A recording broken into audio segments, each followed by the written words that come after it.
안녕하세요. 오늘도 사연 살롱을 찾아주셔서 감사합니다.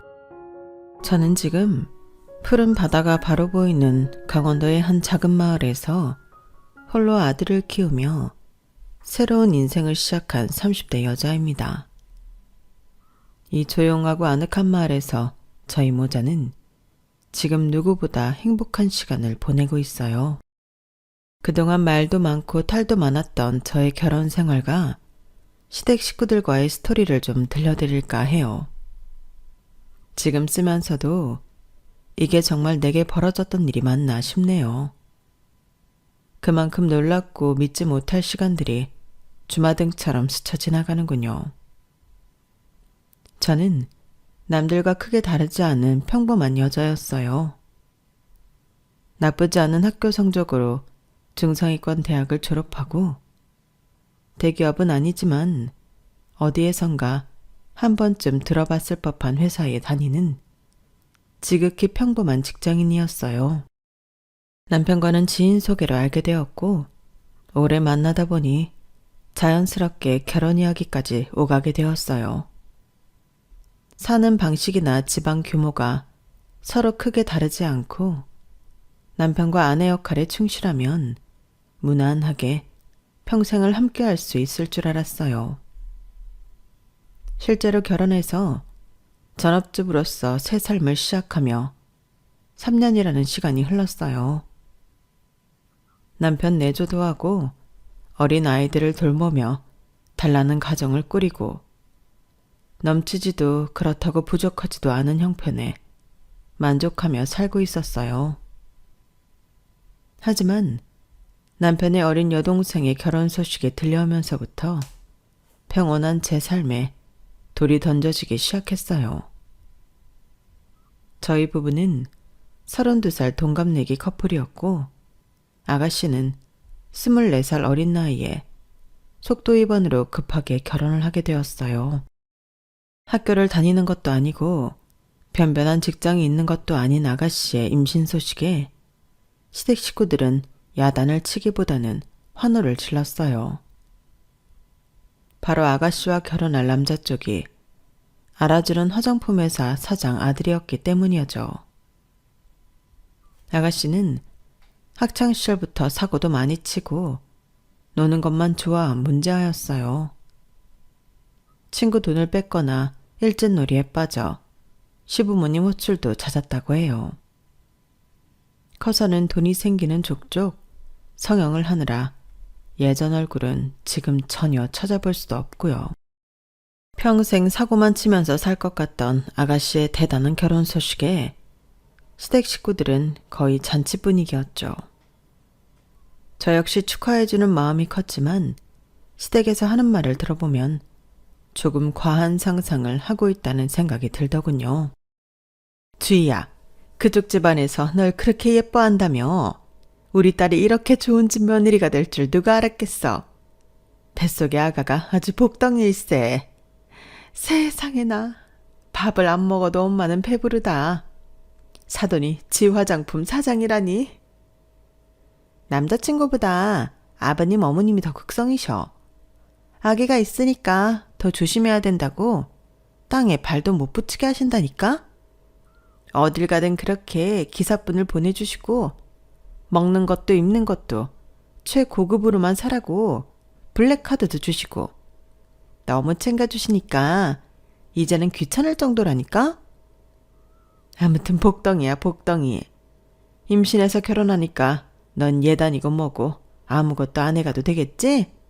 아무렴 아주 귀하게 모셔가야지 우리 딸.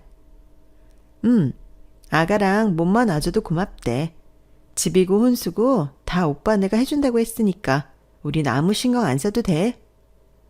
주희야, 엄마가 얼마 전에 뉴스를 봤는데 그 지 화장품이 지금 중국에서도 엄청 인기라더라. 세계적인 그룹이래. 시모는 무엇보다 시댁이 재력을 갖춘 대단한 집안이라는 것을 탐복했고 심지어 남편 역시 김칫국을 먼저 마시고 있더군요. 주희야, 너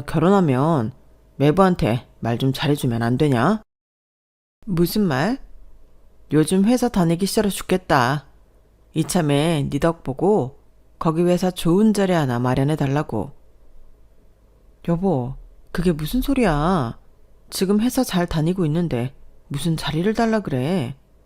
그리고 아직 결혼도 안 했는데 매부는 무슨. 내가 지금 이 회사 좋아서 다니는 줄 알아? 아주 지긋지긋해. 저쪽 화장품 회사에서 높은 자리 하나 딱 주면 뭐 완전 내 세상이지. 안 그래? 그래 주희야. 이번에 네 오빠도 네 덕분에 잘 풀리면 얼마나 좋니? 민영이 쟤가 집에만 들어 앉아 있으니까 성범이 혼자 외벌이로 얼마나 힘들겠어. 그런 집안은 사돈한테 자리 하나 내주는 거 아무것도 아니겠지. 그래? 알았어. 내가 우리 재원 오빠한테 말 좀 잘해볼게.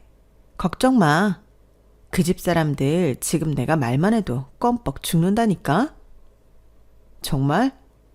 내 동생 이주희 진짜 대박이다. 나 기대하고 있을게. 미리 고맙다 주희야.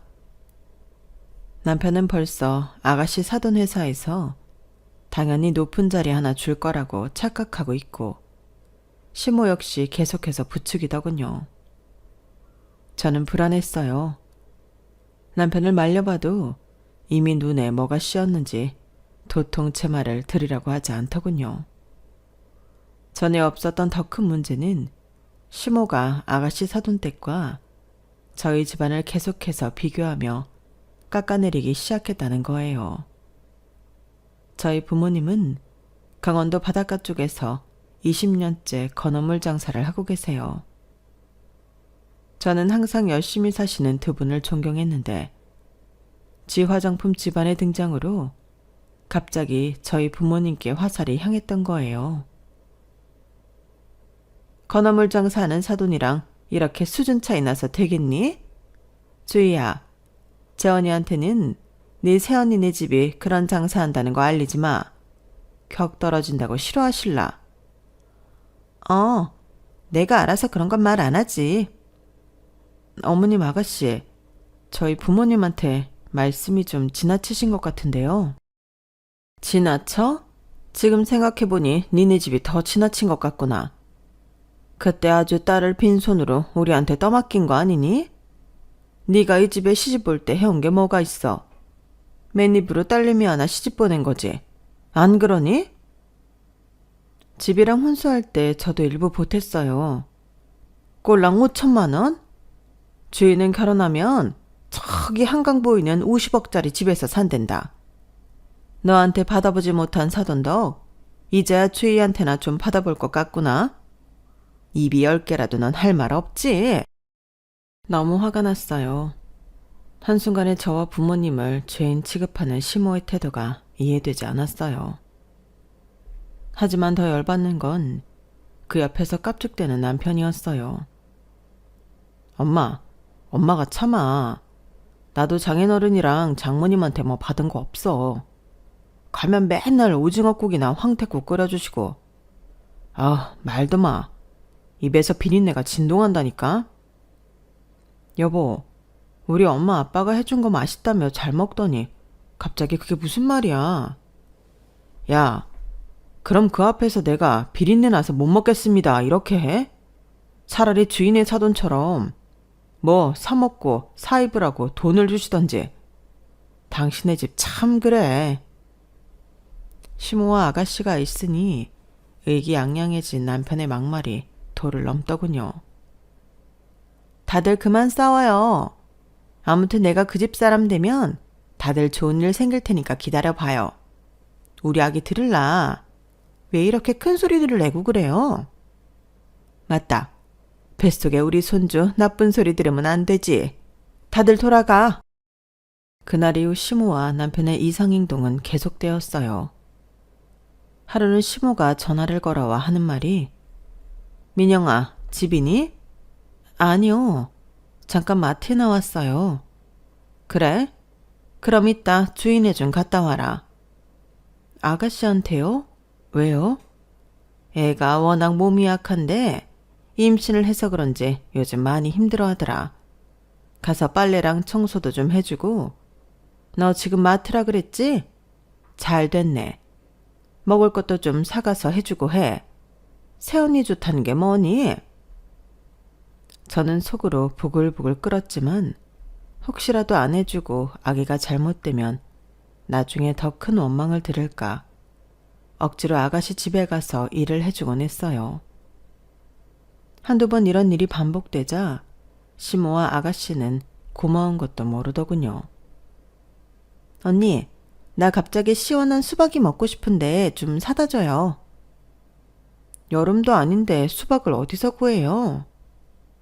아기가 먹고 싶다는데 그럼 어떡해요? 남자친구도 지금 미국으로 출장 가서 못 사다 준단 말이에요. 사다 줘요. 언니, 저 이불에서 냄새가 나는 것 같은데 좀 빨아줘요. 왜 이렇게 냄새가 나지? 지금 이불 빨래를요? 저 이제 하준이 어린이집 하원 시간이라 픽업하러 가야 되는데. 그럼 저 이불 냄새만 맡으면 욕지기가 나는데 임신한 제가 참고 그냥 덮으란 말이에요? 언니도 아들 있으면서 좀 너무한 거 아니에요? 알았어요. 하준이 픽업하고 다시 와서 해줄게요. 언니, 어제 부엌에서 개미가 얼마나 많이 나왔는지 알아요? 개미약 좀 사다가 여기저기 붙여줘요. 개미약은 붙이는 건 어려운 일도 아닌데 주말에 아가씨가 좀 하지 그랬어요. 나 냄새에 예민한 거 몰라요?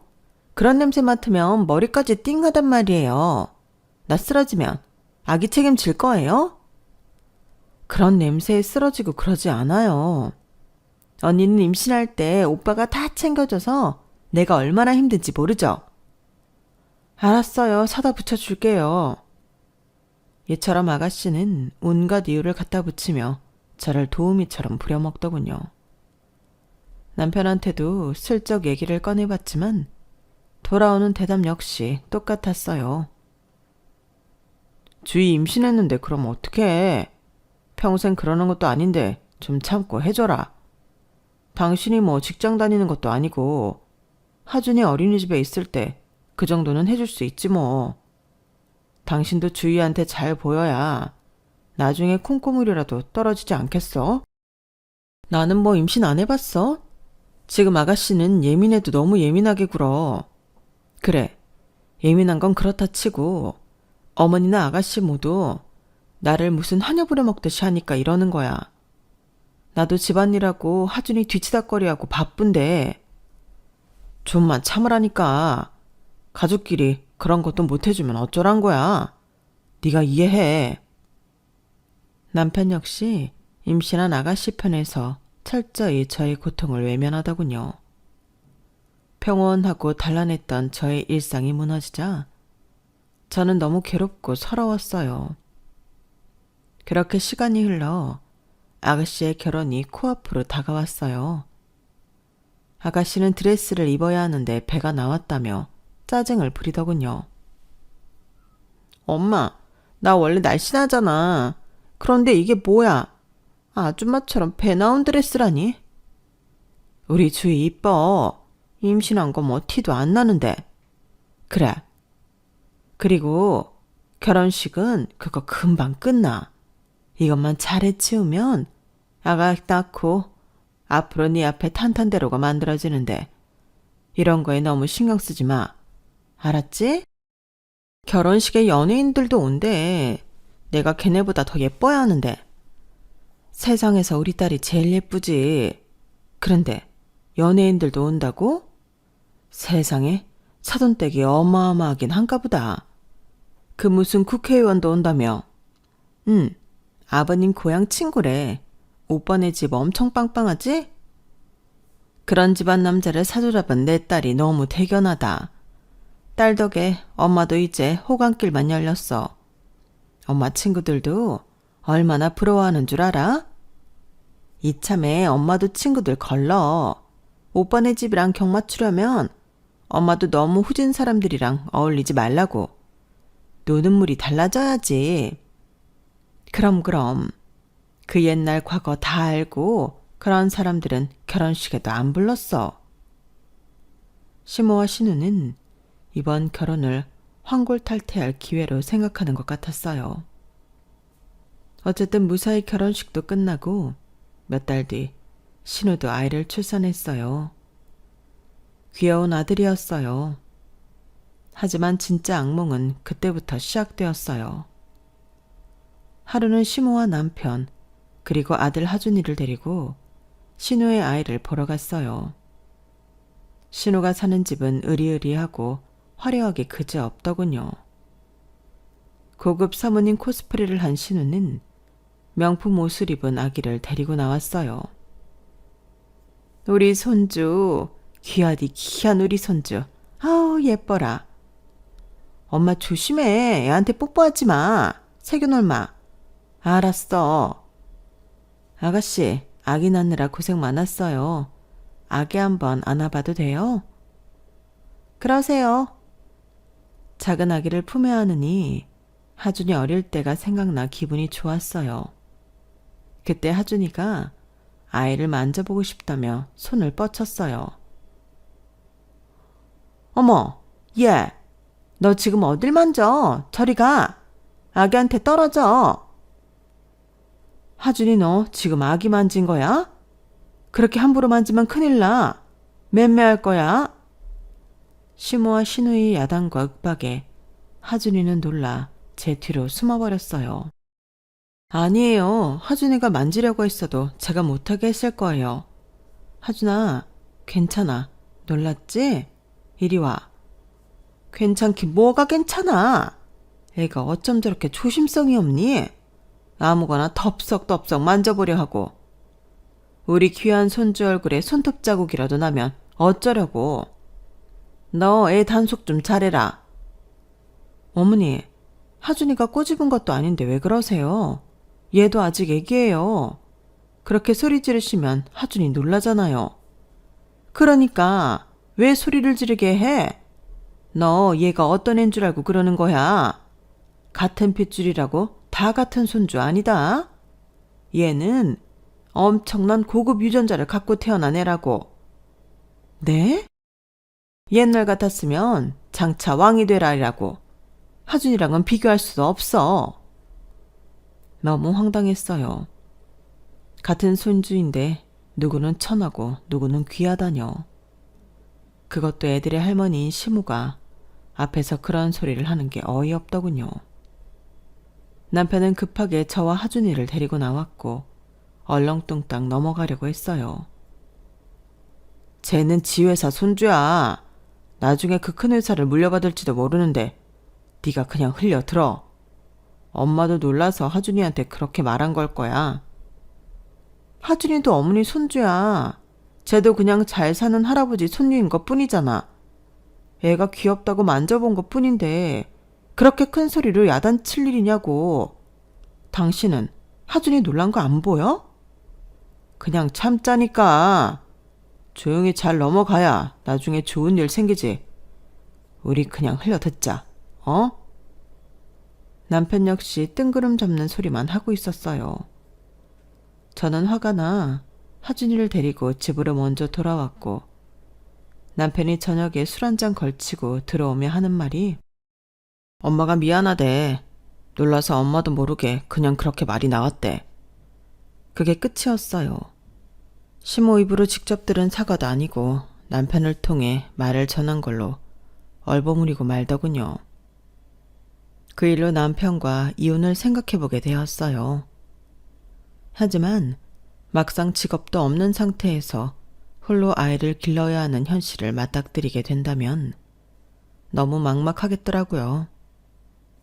어쩔 수 없이 이혼을 단념하긴 했지만 시댁과 거리를 두어야겠다는 생각이 들었어요. 그러다 저희 집이 이사를 가게 되었어요. 짐 정리를 하다가 서랍 한 구석에 아들 하준이가 아기 때 입었던 옷들이 눈에 들어왔어요.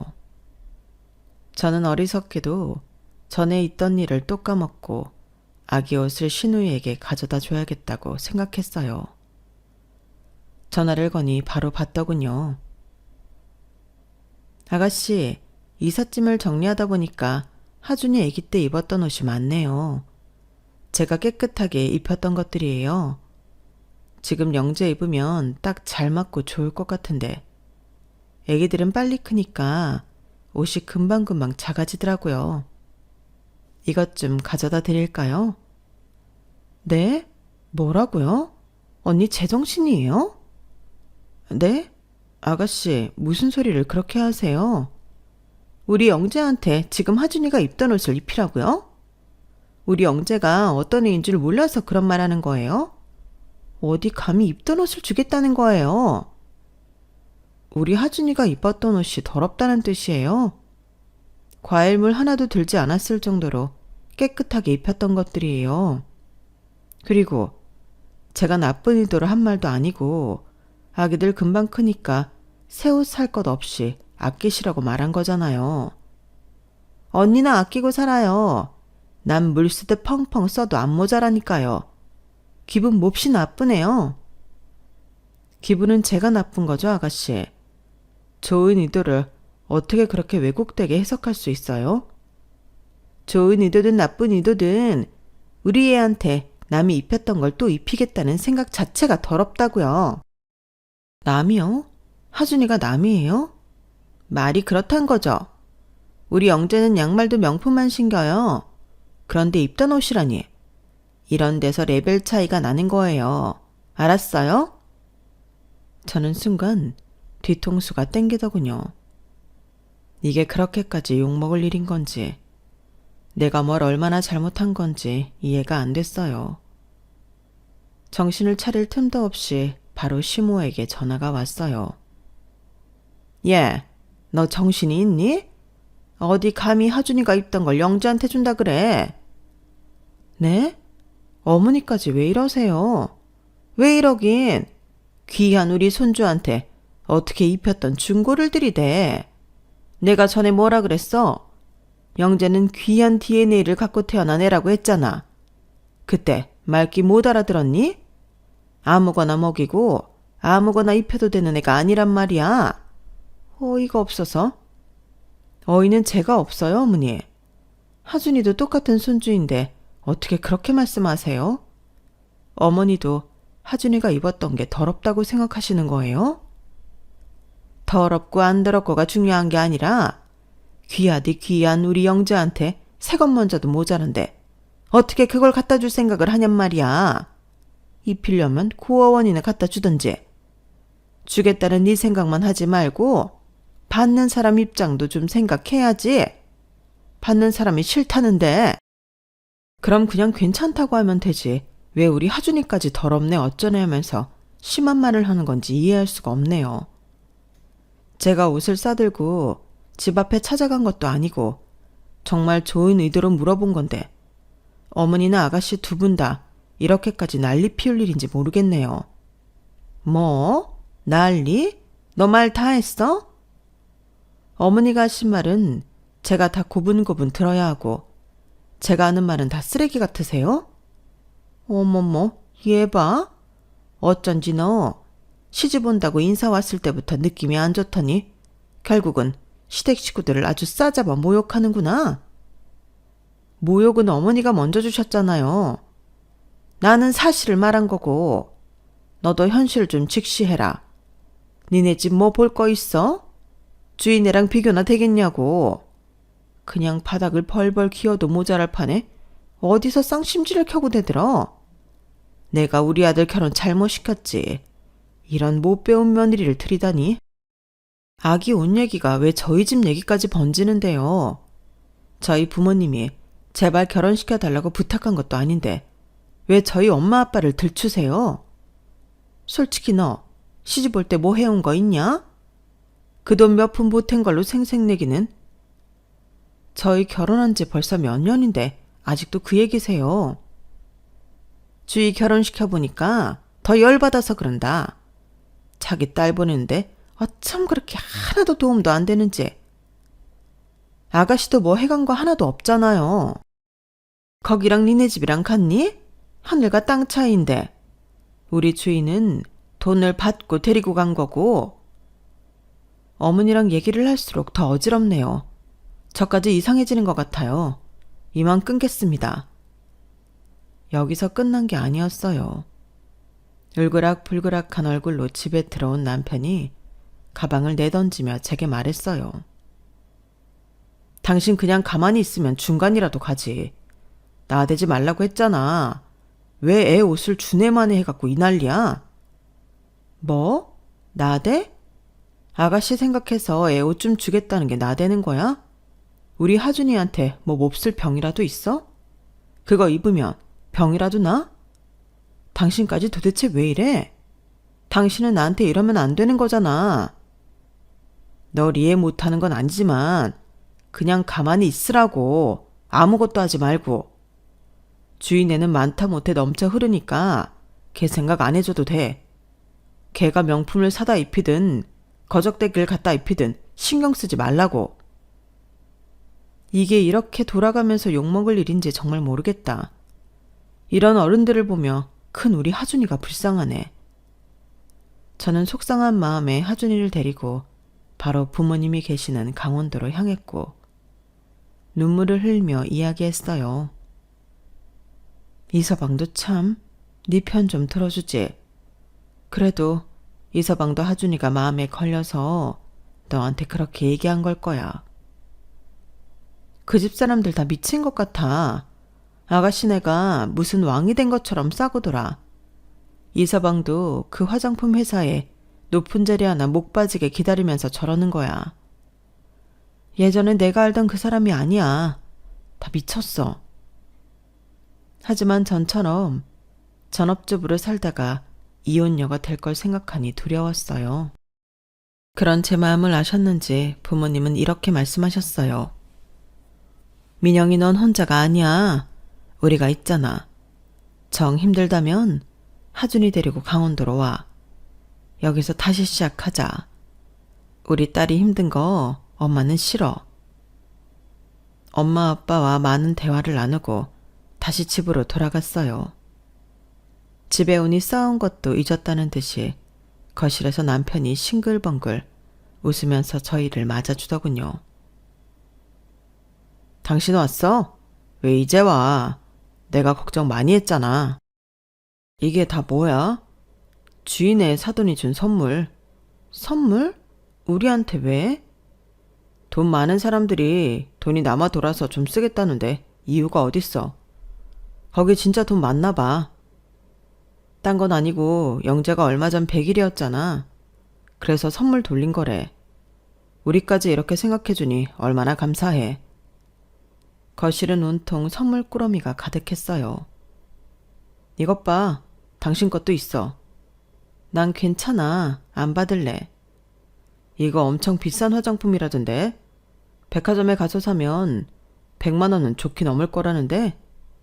엄마는 600만 원짜리 가방 받았대. 주희한테는 차 한 대 더 뽑아주시고. 주희 진짜 시집 잘 갔어. 남편은 사돈댁으로부터 선물 받은 노트북을 열었다 펼쳤다 하며 아이처럼 좋아하고 있더군요. 우리에게 일어났던 일들은 아예 잊은 듯 했어요.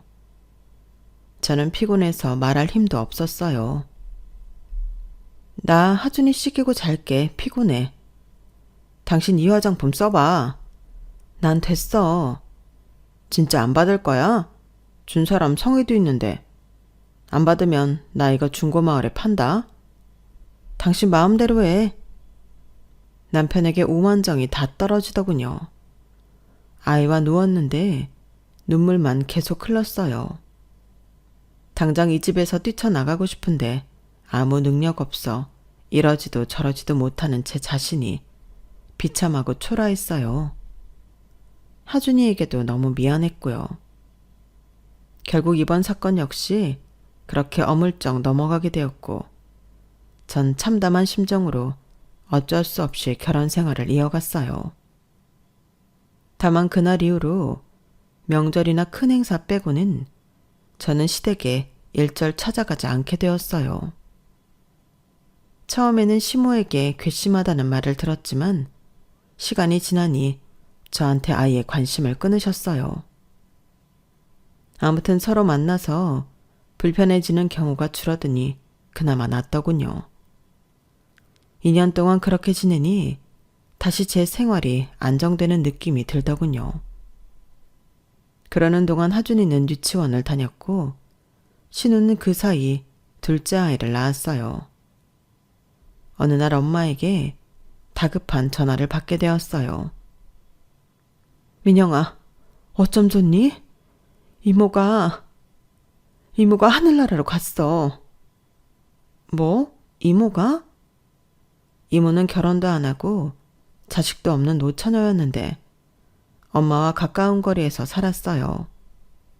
자매가 서로 의지하고 살갑게 지냈는데 작년부터 이모가 몸이 안 좋아지더니 1년 만에 돌아가신 거예요. 강원도로 급하게 가서 이모 장례를 치러야 하는데 하준이를 데리고 갈 수가 없었어요. 저는 남편에게 연락을 했어요. 이모가 돌아가셔서 나 지금 빨리 강원도 가야 해. 오늘 나 대신에 하준이 유치원 끝날 때 맞춰서 꼭 데려와. 저는 부랴부랴 강원도로 향했고 상심에 빠진 엄마를 달래며 장례 준비를 시작했어요. 저한테도 참 잘해주던 이모였는데 이젠 볼 수 없다고 생각하니 눈물이 흘렀어요. 하지만 엄마 때문에 마냥 슬퍼할 수만은 없었죠. 늦은 저녁 시간 한참 조문객을 받고 있는데 모르는 번호로 전화가 왔어요. 이하준 어린이 어머니시죠?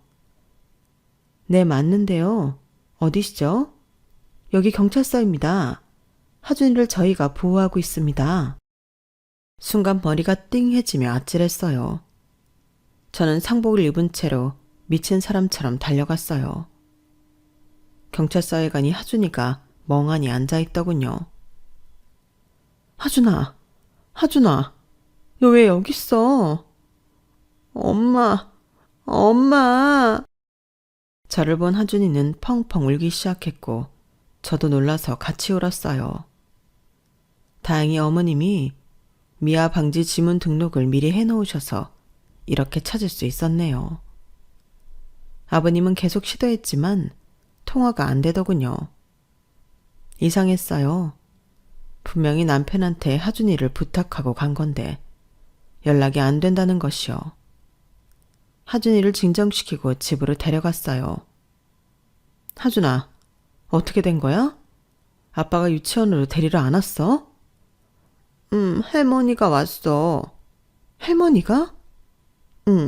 할머니가 와서 같이 주의고문에 갔었어. 근데 할머니랑 고모가 나한테 나가라고 해서 엄마 찾으러 나왔어. 너한테 나가라고 했다니? 왜? 나도 몰라. 문 열고 나왔는데 다시 안 열어줘서 엘리베이터 타고 내려와서 엄마 찾으러 갔어. 잠시 후 남편이 술 냄새를 풍기며 집에 돌아왔어요.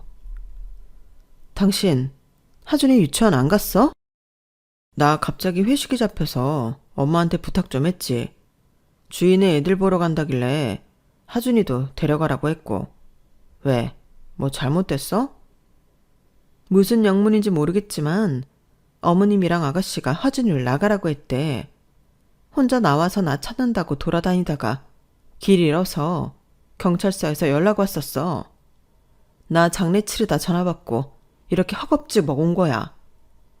하준이가 뭘 잘못했겠지. 엄마랑 주희가 왜 애한테 나가라고 해.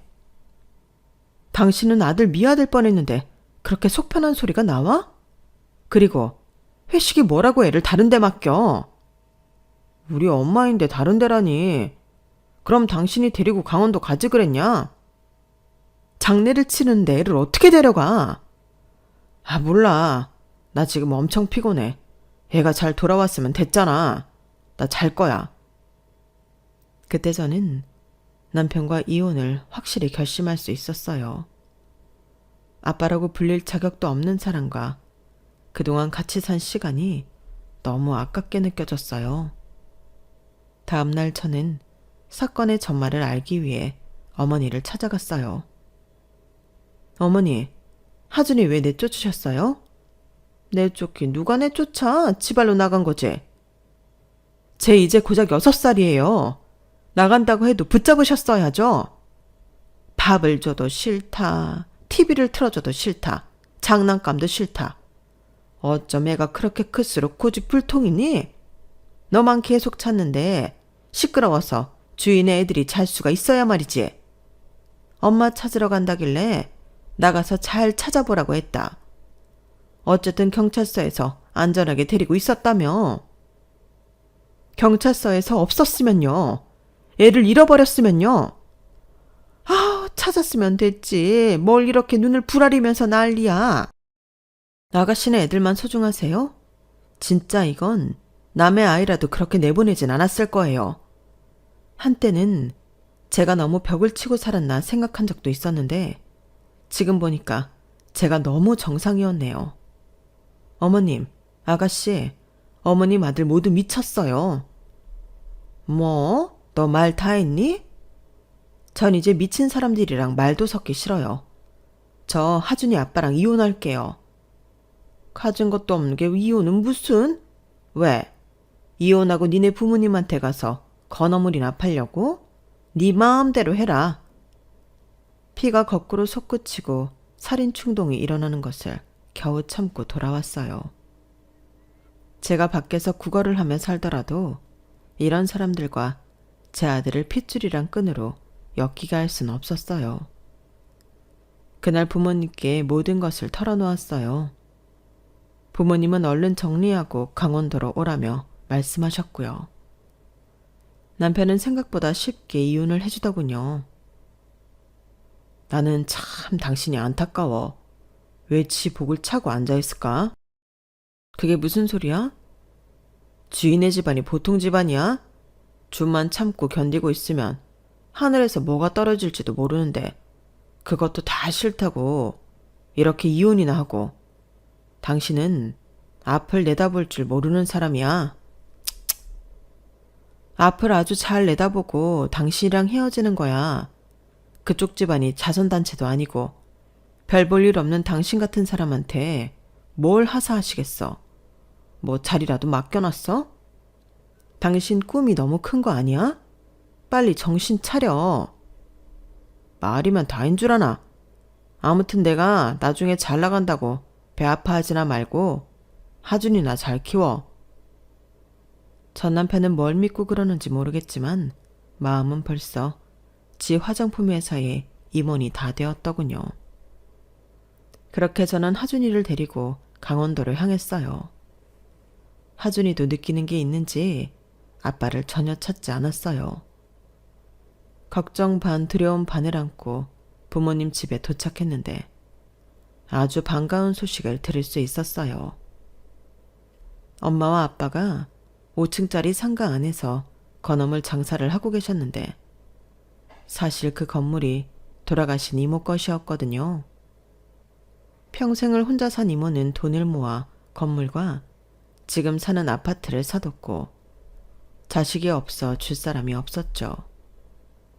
죽음이 가까워진 것을 느낀 이모는 아파트와 건물 모두 엄마 명의로 돌려놓았고 엄마는 갑자기 큰 재산이 생기게 된 것이에요. 네가 이모 아파트에서 살고 싶다면 그렇게 하렴. 우리랑 같이 지내고 싶으면 그 아파트를 아예 팔던지 전세를 놔도 되고. 이모가 정말 큰 은인이네. 엄마한테 이렇게 큰 선물을 주고 갈 줄이야. 그러니 말이다. 내가 이걸 받아도 되는지 모르겠어.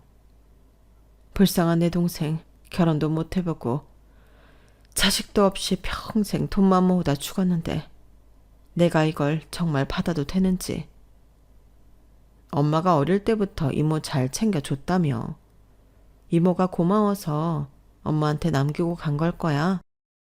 저와 하준이는 엄마 아빠 집에 들어가 함께 살았고 이모의 아파트는 좋은 가격에 바로 팔 수가 있었어요. 게다가 5층짜리 건물에 부모님 가게 말고도 여러 가게가 입점해 있었는데 달마다 들어오는 월세가 굉장히 쏠쏠하더군요. 돈이 많이 생겼지만 부모님은 가게를 접지 않고 전보다 더 열심히 장사를 하셨어요. 저 역시 그 건물에 작은 카페를 차려 새로운 일에 도전해보게 되었어요. 바다 뷰가 좋은 곳이라 손님들이 제법 끊이지 않는답니다. 하준이도 이곳에 잘 적응하고 밝게 잘 지내고 있어요. 할머니, 할아버지, 엄마의 사랑을 듬뿍 받으면서요. 저도 이제야 제 삶을 다시 찾은 느낌이라 하루하루가 설레고 카페 일을 즐기고 있어요. 그러다 알고 싶지 않았지만 전 남편과 시댁 식구들의 소식을 우연히 듣게 되었어요. 자신들이 화장품 회사의 주인이라도 되는 듯 굴더니 아가씨가 이혼당하며 모은 것이 엉망진창이 되었더군요. 우연한 기회에 신우의 큰아들인 영재가 친아들이 아닌 것을 알게 된 사돈댁은 둘째 아들까지 유전자 검사를 했고 정말 놀랍게도 둘째 역시 친아들이 아니었던 거예요. 심지어 첫째와 둘째의 아빠도 서로 달랐던 거고요. 알고 보니 신우는 결혼하기 전 이미 만나는 남자가 있었고 임신까지 했는데 클럽에서 놀다가 하룻밤을 보낸 회사 사장 아들에게 당신 아이라고 거짓말을 했던 거예요.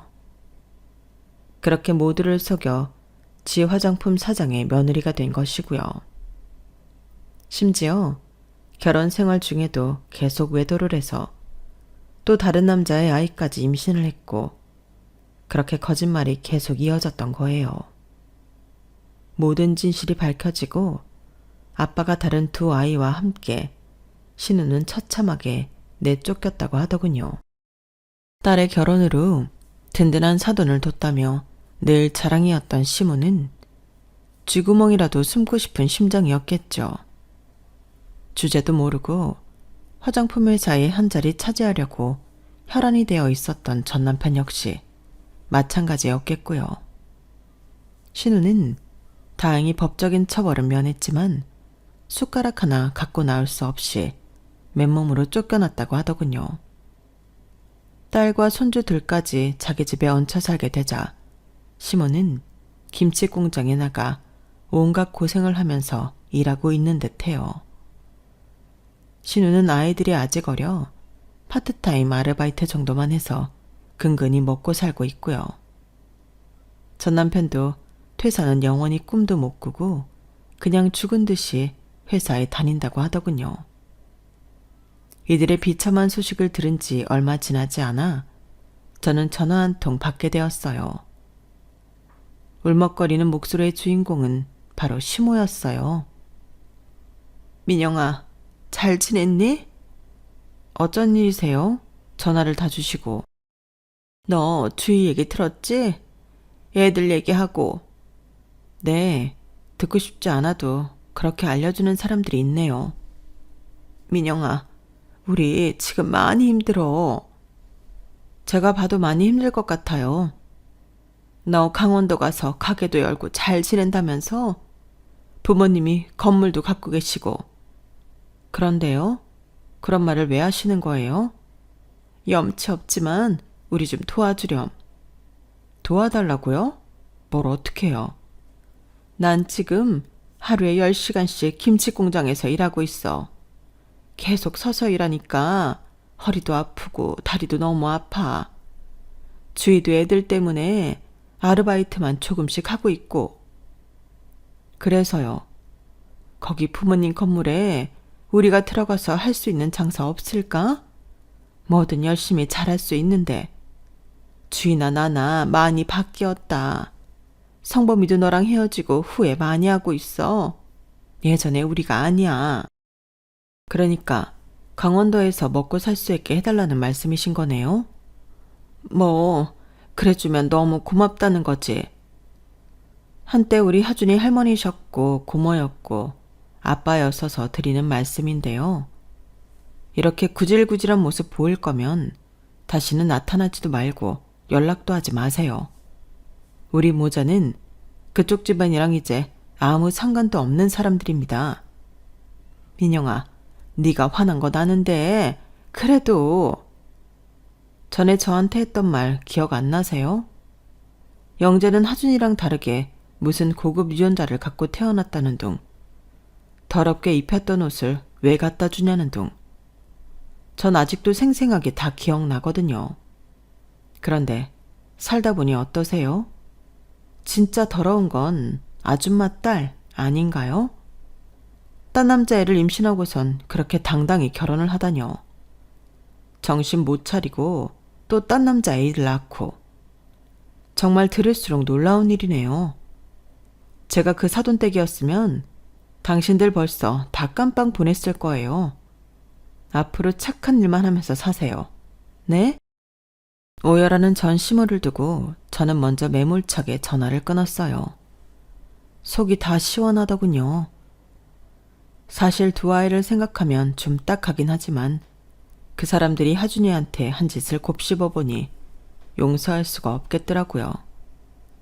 그 집안 사람들은 그 이후로 다시는 연락을 해오지 않았고 전에 들을 수 있는 소식도 이제는 없어요. 아이들만은 건강하고 착하게 자랐으면 하는 마음뿐이에요. 저는 이제 암울했던 과거는 훌훌 털어버리고 자신 있게 제 인생을 이끌어 나가고 싶어요. 그 누구에게도 무시당하지 않게 말이에요. 지난 일로 저 역시 배우고 깨달은 바가 많답니다. 세상에 비밀은 없다. 자만하지 말고 항상 열심히 노력하는 삶을 살자. 앞으로 제 인생의 중요한 모티브가 될 것 같네요. 제 사연은 여기까지예요. 가족들과 행복하시고 건강하세요. 여러분, 사연 댓글에 응원과 현명한 조언 부탁드려요. 좋아요, 구독은 저에게 큰 힘이 됩니다. 오늘도 좋은 일 가득하세요.